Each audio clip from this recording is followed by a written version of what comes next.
ஆஸ்திரேலிய வீரர் Mitchell Stark test கிரிக்கெட்டில் அதிவேகமாக 5 விக்கெட்டுகளை இழந்த வீரர் என்ற வரலாற்று சாதனையை படைத்துள்ளார்.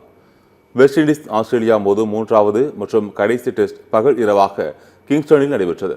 முதல் இன்னிங்ஸில் ஆஸ்திரேலியா அணி 225 ரன்களில் சுருண்ட நிலையில் வெஸ்ட் இண்டீஸ் 143 ரன்கள் மட்டுமே எடுத்துள்ளது. 82 ரன்கள் முன்னிலையுடன் இரண்டாவது இன்னிங்ஸில் விளையாடிய ஆஸ்திரேலிய அணி 121 ரன்களில் ஆட்டமிழந்தது. இதனால் 203 ரன்கள் எடுத்தால் வெற்றி என்ற இலக்குடன் வெஸ்ட் இண்டீஸ் அணி தனது இரண்டாவது இன்னிங்ஸை தொடங்கியது.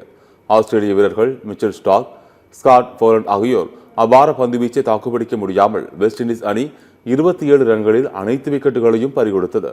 இதன் மூலம் ஆஸ்திரேலிய அணி 176 ரன்களில் வெற்றி பெற்று 3-0 என்ற கணக்கில் டெஸ்ட் தொடரை கைப்பற்றியது. இந்த இன்னிங்ஸில் ஆஸ்திரேலிய வீரர் ஸ்டார்க் 6 விக்கெட்டுகளை கைப்பற்றினார். இதில் 15 பந்துகளில் 5 விக்கெட்டுகளை சாய்த்து வரலாற்று சாதனை படைத்துள்ளார்.